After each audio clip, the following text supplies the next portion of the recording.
नमस्कार प्रिय दर्शकों, एक बार फिर आपका स्वागत है हमारी YouTube चैनल प्राचीन ज्ञान सच्चा ज्ञान में। प्रिय दर्शकों, आज फिर नया वीडियो नई जानकारी लेकर हम हाजिर हुए हैं। दर्शकों, आज की इस कहानी में आप जानेंगे कि परमपिता ब्रह्मदेव ने अपनी ही पुत्री से विवाह क्यों किया, अपनी ही पुत्री के साथ शारीरिक संबंध क्यों बनाए। दोस्तों, आज की स्टोरी बड़ी मोटिवेशनल है और बड़ी प्रेरणादायक है और शास्त्रोक्त ये कहानी है। दोस्तों, आज के इस वीडियो में आपको बहुत कुछ सीखने को मिलेगा, बहुत कुछ जानने को मिलेगा। दर्शकों, परमपिता ब्रह्मदेव को सृष्टि का रचयिता कहा गया है। जो कि सृष्टि की रचना करते हैं, उन्होंने ही अपनी ही पुत्री के साथ क्यों विवाह किया और अपनी ही पुत्री के साथ शारीरिक संबंध बना के दो पुत्रों को जन्म भी दिया। यानी कि अपनी ही पुत्री को परमपिता ब्रह्मदेव ने अपनी पत्नी बना लिया, उनसे विवाह किया। दर्शकों, वीडियो शुरू करने से पहले जो लोग हमसे नए जुड़े हैं वो लोग हमारे चैनल को सब्सक्राइब करें, बेल आइकन ऑन करें, अच्छे कमेंट किया करें ताकि हर आने वाली वीडियो का नोटिफिकेशन सबसे पहले आपको मिले और आप उसका फायदा उठा सकें। प्रिय दर्शकों, मां सरस्वती का अर्थ होता है कि बहाव। ये बहाव केवल पानी का नहीं है बल्कि विद्या और कला का भी है। यही वजह है कि इन्हें विद्या और कला की देवी कहा जाता है। सरस्वती के द्वारा विज्ञान, संगीत, कविताओं की रचना की गई है और ऋग्वेद में सरस्वती को देवी नदी की संज्ञा दी गई है। साथ ही इन्हें पवित्रता और उर्वरता की देवी भी कहा गया है। प्रिय दर्शकों, सरस्वती को अन्य नामों से भी पुकारा जाता है, जिनमें बागेश्वरी, शतरूपा, ब्रह्मी, पृथुदर, बकदेवी, बिरजा, शारदा आदि प्रमुख नाम हैं। प्रिय दोस्तों, हिंदू धर्म से जुड़े पौराणिक इतिहास पर नजर डालें तो कई ऐसी कहानियां सुनने को मिल जाएंगी जिनसे अभी तक आम जन वाकिफ नहीं है। प्रिय दर्शकों, विस्तृत इतिहास होने की वजह से कुछ घटनाएं छूट जाती हैं तो कुछ नजरअंदाज कर दी जाती हैं। इन्हीं कहानियों में से एक कहानी ये भी है, परमपिता ब्रह्मदेव का अपनी ही बेटी के साथ विवाह करने की घटना। प्रिय दर्शकों, ये बात तो हम सभी जानते हैं कि त्रिदेव के हाथों में ही इस सृष्टि की भागडोर समाहित है। ब्रह्मा के पास में सृष्टि की रचना का दायित्व है तो विष्णु के पास संरक्षण का, और वही देवों के देव कहे जाने वाले महादेव शिव को विनाश का जिम्मा सौंपा गया है। प्रिय दोस्तों, इसी विनाश के बाद फिर से शुरू होता है सृजन का चक्र। ब्रह्मा का अपनी ही बेटी के साथ विवाह करने की इस घटना का उल्लेख सरस्वती पुराण में वर्णित है। सरस्वती पुराण में इसको लिखा गया है।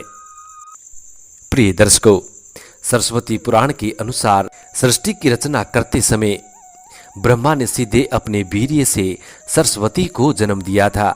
इसलिए ऐसा कहा जाता है कि सरस्वती की कोई मां नहीं है, केवल पिता ही ब्रह्मा थे। प्रिय दर्शकों, मां सरस्वती को विद्या की देवी कहा जाता है, लेकिन विद्या की ये देवी बेहद खूबसूरत थी, आकर्षक थी, इतनी मनमोहक थी।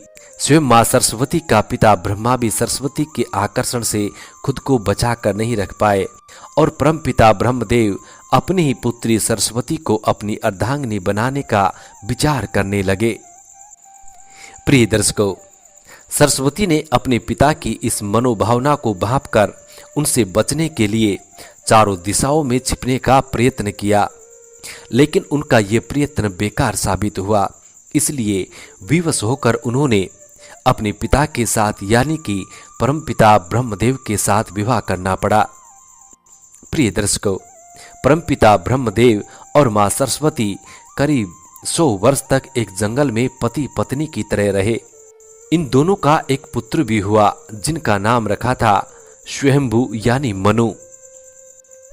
प्रिय दर्शकों, इसके उलट मत्स्य पुराण के अनुसार ब्रह्मा के 5 सिर थे। कहा जाता है कि जब ब्रह्मा ने सृष्टि की रचना की तो वह इस समस्त ब्रह्मांड में अकेले थे। ऐसे में उन्होंने अपने मुख से सरस्वती सान्ध्य ब्रह्म को उत्पन्न किया।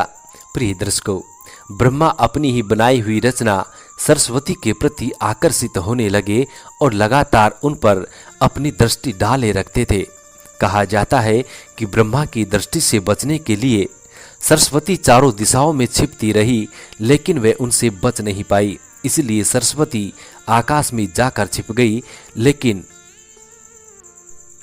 लेकिन अपने 5वें सिर से ब्रह्मा ने उन्हें आकाश में भी खोज निकाला और परमपिता ब्रह्मा ने अपनी पुत्री सरस्वती से सृष्टि की रचना में सहयोग करने का निवेदन किया। प्रिय दर्शकों, जब परमपिता ब्रह्मदेव अपनी ही पुत्री सरस्वती से निवेदन करते हैं तो मां सरस्वती मान जाती है। प्रिय दर्शकों, परमपिता ब्रह्मदेव अब सरस्वती से विवाह करने के पश्चात सर्वप्रथम मनु का जन्म हुआ। प्रिय दर्शकों, जब मां सरस्वती परमपिता ब्रह्मदेव के साथ यानी कि अपने ही पिता के साथ विवाह करती है और विवाह करने के पश्चात सर्वप्रथम उन दोनों ने एक पुत्र को जन्म दिया जिनका नाम मनु रखा गया। प्रिय दर्शकों, परमपिता ब्रह्मदेव और मां सरस्वती की ये पहली संतान मनु थी, जो पृथ्वी पर जन्म लेने वाला पहला मानव कहा जाता है। इसके अलावा परमपिता ब्रह्मदेव और मां सरस्वती का पुत्र मनु को वेदों और सनातन धर्म, संस्कृत समेत अन्य भाषाओं का जनक भी कहा जाता है। प्रिय दर्शकों, प्रजापति ब्रह्मा का अपनी ही पुत्री के प्रति आकर्षित होना और उनके साथ संभोग करना अन्य सभी देवताओं के नजरों में अपराध था। तब सभी देवताओं ने मिलकर पापों का सर्वनाश करने वाले शिव से आग्रह किया कि परमपिता ब्रह्मा ने अपनी ही पुत्री के लिए यौन कांक्षाएं रखी है, जो कि एक बहुत बड़ा पाप है। यानी कि अपनी ही पुत्री के साथ यौन संबंध बनाए हैं, अपनी पुत्री से विवाह किया है, ये बहुत बड़ा अपराध है। सभी देवता कहते हैं कि ब्रह्मा को उनके किए का फल जरूर मिलना चाहिए। प्रिय दर्शकों, क्रोध में आकर तब शिव ने परमपिता ब्रह्मा के 5वें सिर को उनके धड़ से अलग कर दिया और शिव पुराण के अनुसार ब्रह्मा के सर्वप्रथम 5 सिर थे, लेकिन जब अपने 5वें मुख से उन्होंने सरस्वती, जो कि उनकी पुत्री थी, उनके साथ उन्होंने शारीरिक संबंध बनाए संभोग करने के लिए कहा, तो क्रोधावश सरस्वती ने उनसे कहा था कि तुम्हारा ये मुख हमेशा अपवित्र ही बातें करता है और इसी की वजह से आप भी विपरीत ही सोचते हैं। इसी घटना के बाद एक बार भगवान शिव अपनी अर्धांगिनी यानी कि माता पार्वती को ढूंढते हुए ब्रह्मा के पास पहुंचे, तो 5वें सिर को छोड़कर उनके अन्य सभी मुखों ने देवादिदेव महादेव का अभिनंदन किया, स्वागत किया, जबकि परमपिता ब्रह्मदेव के 5वें मुख ने अमंगल आवाजें निकालना शुरू कर दी और इसी कारणवश क्रोध में आकर देवादिदेव महादेव ने ब्रह्मा के 5वें सिर को उनके धड़ से अलग कर दिया। प्रिय दर्शकों, इन बातों को लोग मिथक मानते हैं, लेकिन ये मिथक नहीं है, ये मिथ्या नहीं है। ये प्राचीन काल समय में कुछ घटित घटनाएं हैं जो कि हमारे हिंदू धर्म के पौराणिक शास्त्र और पौराणिक ग्रंथों में वर्णित है। दर्शकों, इस कथा के बारे में कहा जाता है कि जो मनुष्य इस कथा को सुनता है उसके दिलो दिमाग से हमेशा हमेशा के लिए बुरे विचार नष्ट हो जाते हैं, सभी पापों से मुक्ति मिल जाती है। दर्शकों, इसलिए हर व्यक्ति को चाहिए कि वो इस कहानी को जरूर सुने। दर्शकों, आशा करते हैं कि आज की ये वीडियो आप लोगों को बेहद पसंद आई होगी और इस जानकारी से आप ढेर सारे लाभ उठाएंगे। मिलते हैं दोस्तों आने वाले नेक्स्ट वीडियो में, तब तक अपना ख्याल रखें। जी नमस्कार, धन्यवाद।